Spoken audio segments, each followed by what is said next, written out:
natin ngayon mga tanging inang daanan natin ha. Kung anong klaseng mga driver meron ang Pilipinas from San Mateo to Marikina. Tingnan natin kung anong klaseng driver o kung paano mag-drive ang mga driver ng kotse, PUV, motor, single, lahat ng klase ng sasakyan, truck, ayan.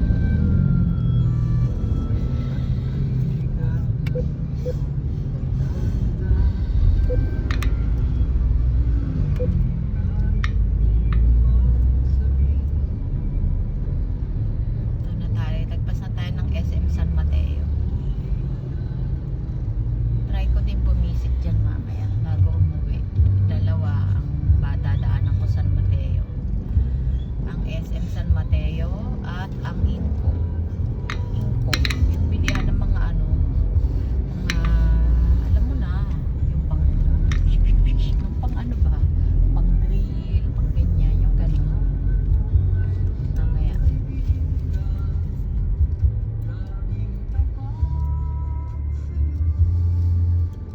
Ito talaga ang model. Hindi ako pupunta dyan pero ganyan magiging itsura. Nako, magad pa ang mukha ng daming ina.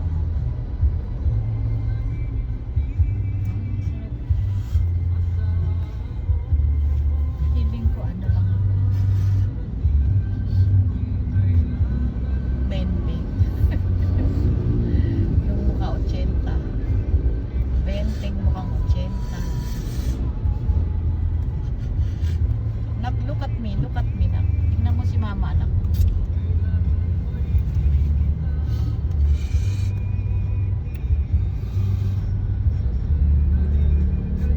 Lately si Big Boy, si Kuya Angel, lately siya, hyper yung kanyang motor. Tawag dito, masyadong siyang maligalig yung kanyang kilos ngayon. Hindi ko alam kung bakit.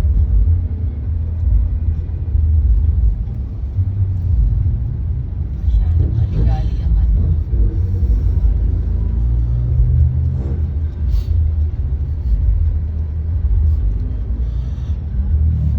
parang nakataas ang ating mukha.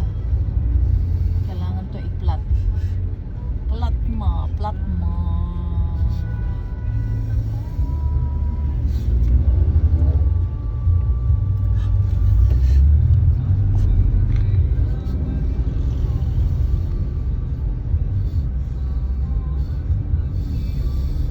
Ito na tayo. Nako, yari. Kayo dyan, sir. Dyan kayo tumawid. Dapat doon kayo sa kapila. Ang kitang-kita kayo. Na ano pa kayo ng traffic.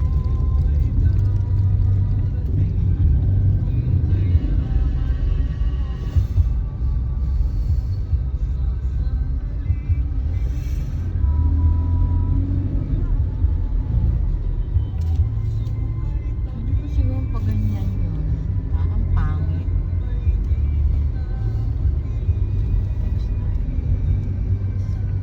Lagyan ko ng overhead rack.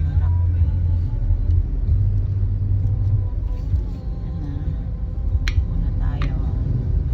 Ito na, lagpas na tayo ng Batasan. Pure Gold. Ito na yun. Bandang kanan po yan kainan. Sa mga Hungry Tummies. Hungry Tummies.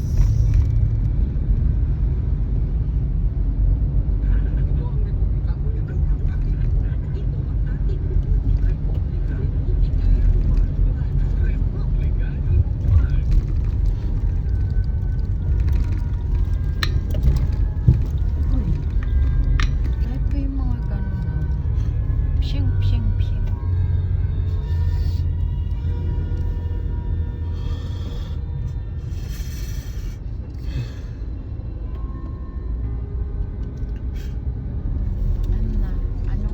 Annyeonghaseyo guys. Haro-haro. Ang ganda naman ng kulay itong haro-haro. Violet na violet ay.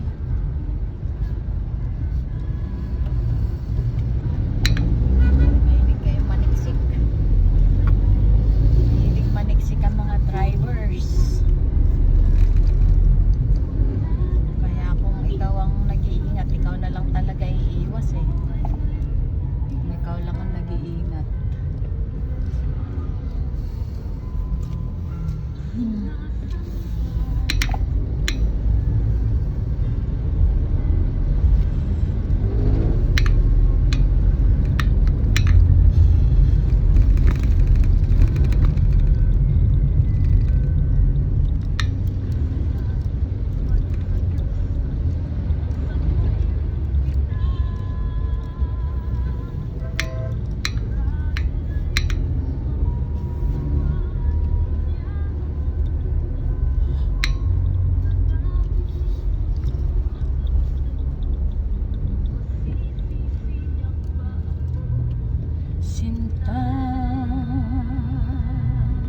sinasamba kita. Sharon, yan din ako nung kabataan ko eh. Lay hindi mahalaga, basta't sinasamba kita.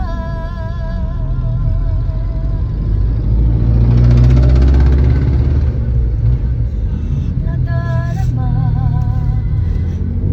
Ang panahon dito ngayon sa Pilipinas, parang siyang yung ano, mag-fall. Alam niyo yun, sa ibang bansa, sa Japan, pag-fall. Winter fall, yung gano'n, yung taglagas. Ganito, mahangin, na ganyan. Ganyan ang datingan ng hangin. Oo. So, may fall na rin. Ito na siguro ang panahon ng fall natin. Ganun ba yun? Hindi yung pagbagsak ka, yung fall, yung weather ano ba? Season, yung season. Fall, winter, dry season, yung ganon. Winter season, fall season, yung mga ganon. Oh, tingnan mo, ang dami nalagas na dahon. Hindi taglagas, fall. Sa Gumaca din, grabe na ng lamig. Ang lakas ng hangin. Ang lamig niya, parang, alam nyo na. Dito rin San Mateo, ganun din. Siguro kung buong bansa, ganyan ang nararamdaman ngayon, nararanasan ngayon.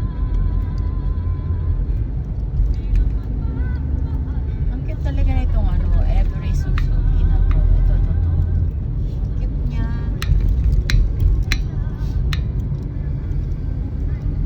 Ganda rin yung design niya.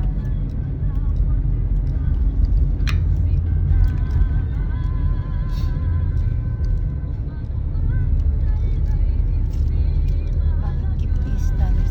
Why? Are you hinihila? Hinihila ka ba?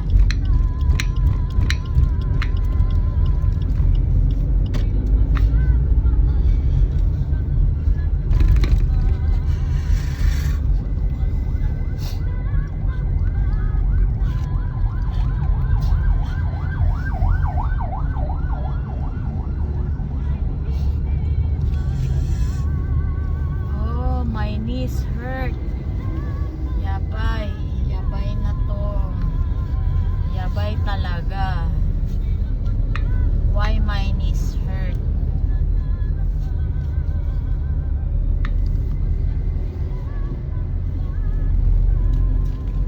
Talagang sa akin, it doesn't matter naman. The problem is yung ano, yung katawan ang bumibigay. Ano ba yan?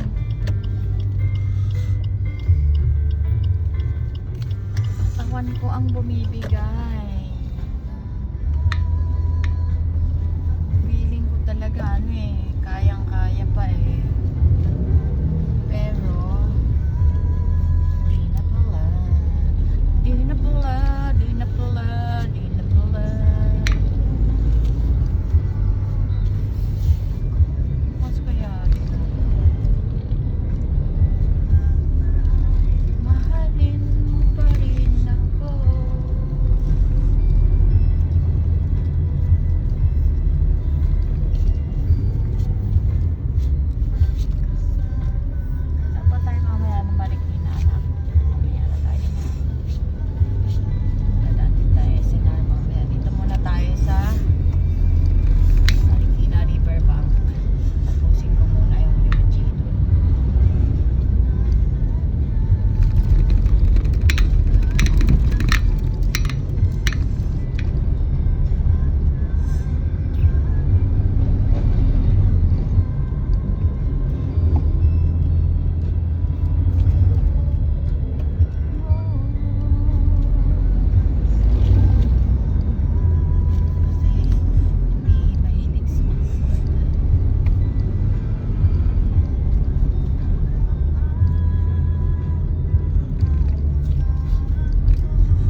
biyahe namin kasi noon from Gumaka, from Barangay Pagsabangan.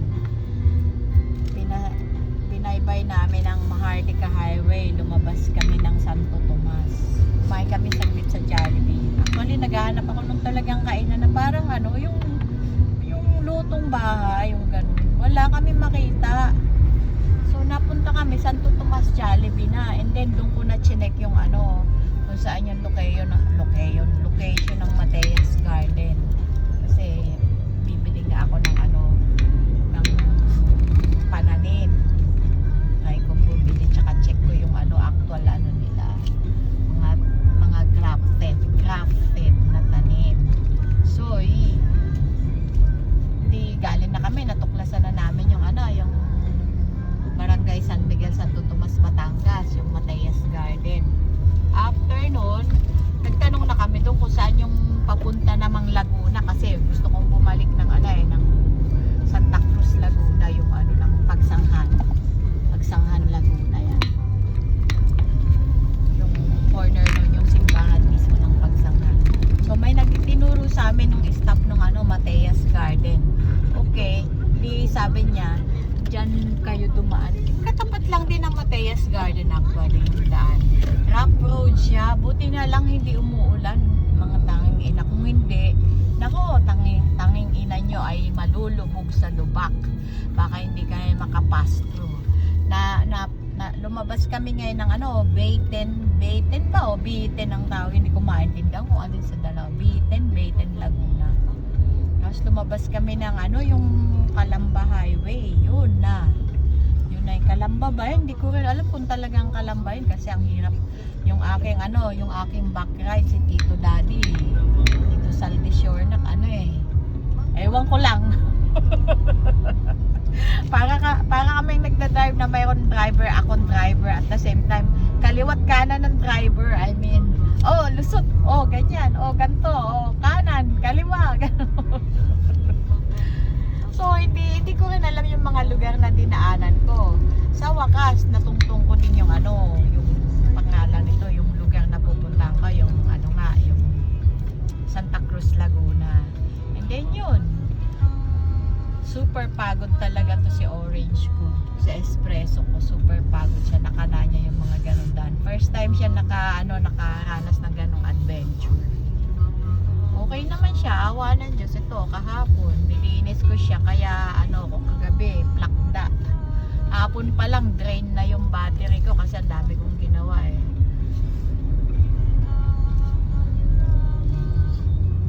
Yun, talaga siya yung nilinis kong maigi para kasi ilang araw na rin siyang ilang linggo na pala, hindi ilang araw na hindi ko nalilinisan.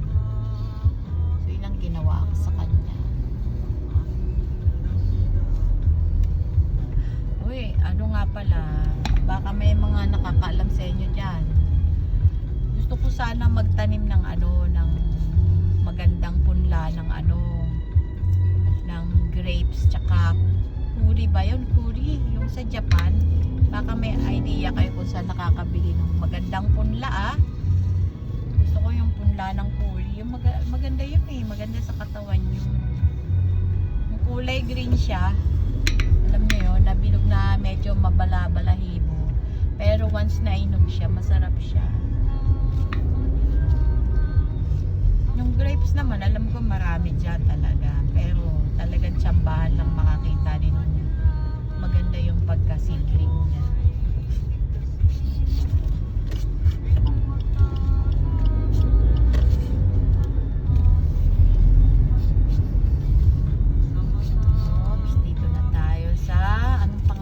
Lugar na to, Malanday.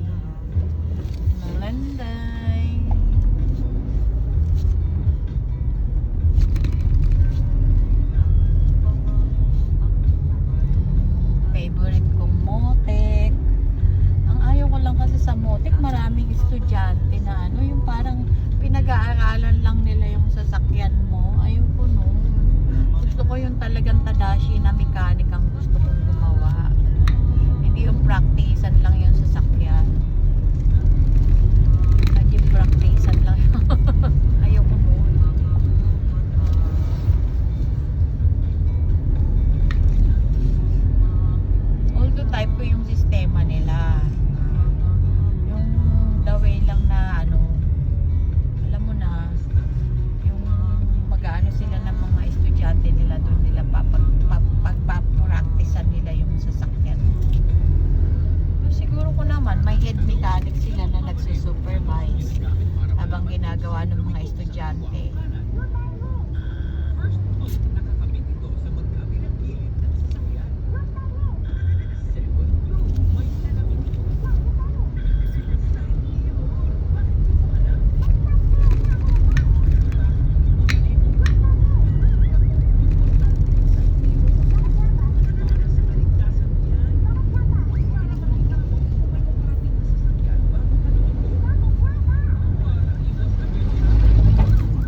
sakit ng mga daliri ni mama, naninigas na oh. Patay na mama oh. Tingnan mo nak, sakit oh.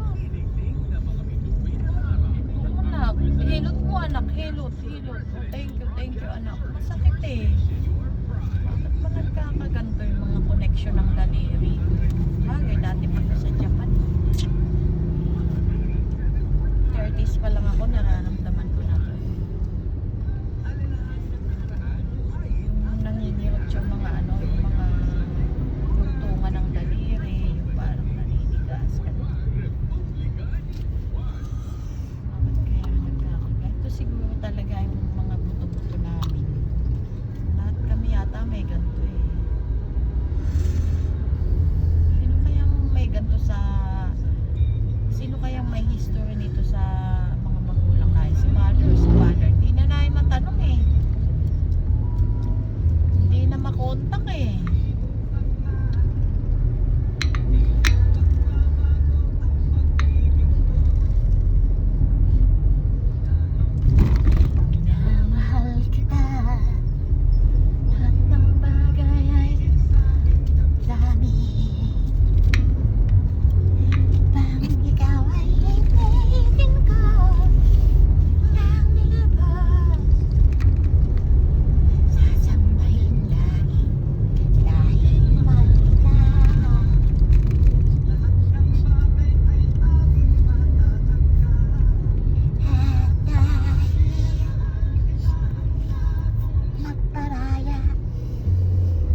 nakikipagsiksikan